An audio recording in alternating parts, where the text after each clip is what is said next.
Hello and welcome to the video. If you're here, I'm assuming it's because you want to learn more about fencing, or you're starting your fencing journey and want to learn about the separate weapons. In both cases, I'm here to help. So to start your research, I'm going to talk about the easiest weapon to explain, and my favorite, the épée.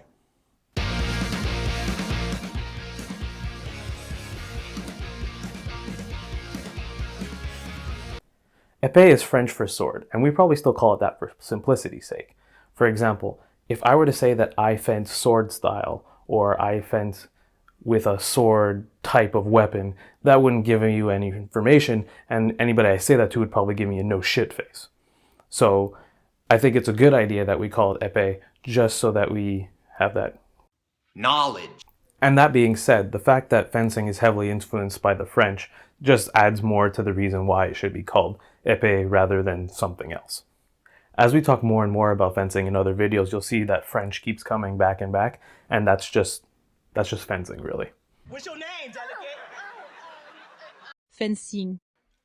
Fencing. Oh, damn, hold up. That's a French-ass Sport. So this is what the épée looks like. Its main components are the tip, obviously the blade, which makes up the most of the sword itself, the bell or the guard, and then the handle. When fencing épée, your goal is to stab your opponent. Nothing is sacred in épée.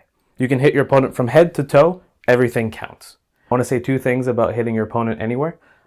Clearly, you should not hit your opponent in the back of the head where the opening is of the mask.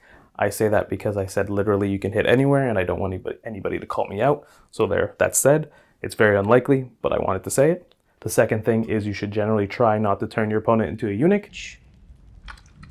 Accidents happen, so if you're not confident in your abilities to protect your family jewels, wear a cup. This leads us to the rules of the weapon, and the rules are pretty easy. So we'll start with the fencers get into position on the starting lines of the fencing strip, otherwise known as the piste in French, and they wait for the referee to start the match. The referee will then say en garde, prêt, allez, and then the two fencers will fence each other to try and get a point by stabbing each other.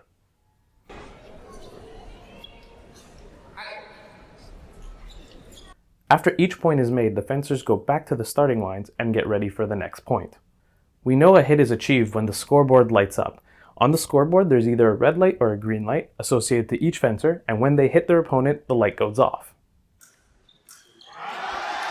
When a light goes off, the ref stops the match and determines whether a valid hit was made. There are not too many ways that an invalid hit could be made. Like if you hit your opponent, you'll hit your opponent, it'll light up, you'll know.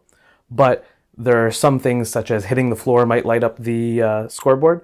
It shouldn't happen at the higher level because they have the fencing strips are made so that they don't react with the blade when you hit them, so you could keep going. But otherwise, it's up to the referee to look at the match and say, okay, yeah, you hit, therefore you get a point.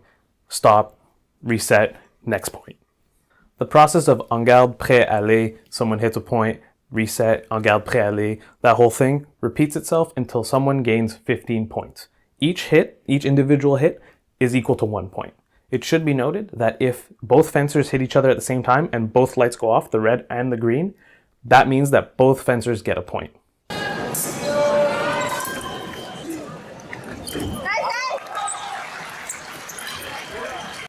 Epee is the only weapon where both fencers can get a point at the same time with a double hit, and it creates some very unique dynamics in the match. For example, someone who's ahead might just double hit until the end just so they can secure that victory.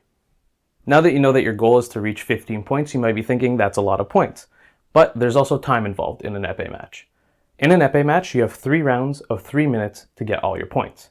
So you have a 3-minute round, then there's a 1-minute break, 3-minute round, 1-minute break, and then the last 3-minute round. Those breaks go by really quickly, but 3 minutes when you're fencing is plenty of time to reach your 15-point goal.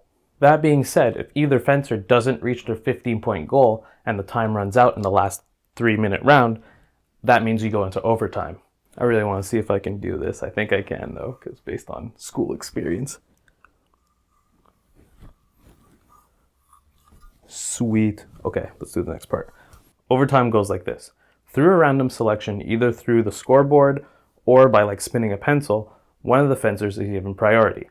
The fencer with priority has an advantage because now the fencers only have 1 minute to fence each other. At the end of that minute, the one with priority is the one that wins automatically. So the goal of the one without priority is to hit the one with priority before the minute times out.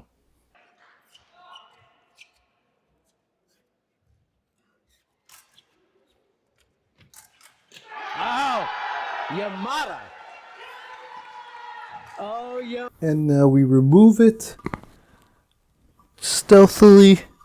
Ah! Ooh. Before we spoke about how the referee is in charge of determining if someone got a point, but the referee also has more power than that in an epee match. Referees can also issue cards to the fencers. There are 3 cards that they can issue. There is the yellow card, the red card, and the black card. Some actions warrant a yellow card, some warrant a red, and very severe actions warrant a black card. I will make a separate video on what actions warrant what card, but for today we'll talk about what the causes or the consequences of getting one of these cards is. So to start off soft, we're going to start off with the yellow card. A yellow card is a warning. If you get 2 yellow cards, you result in a red card.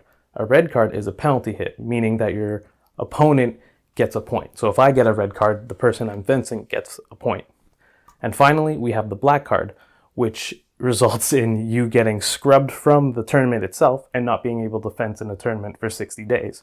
What I mean by scrubbed is that you basically don't exist in the tournament anymore. It's like you were never there. Another important set of rules that the referee has control over, or basically that the referee implements, is the rule of passivity in epee, which, passivity.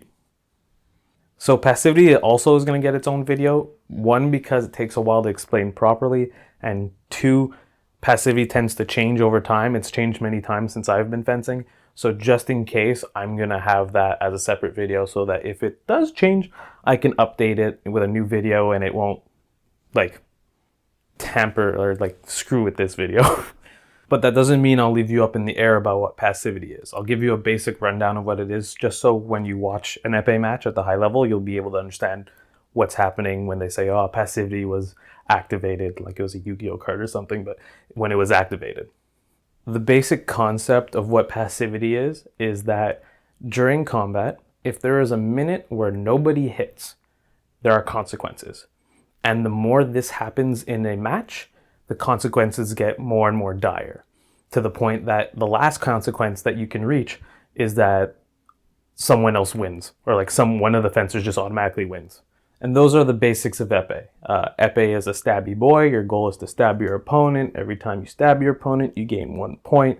You are trying to gain 15 points. If you do not gain 15 points by the end of the time frame, which is 3 rounds of 3 minutes, then the person with the most amount of points win.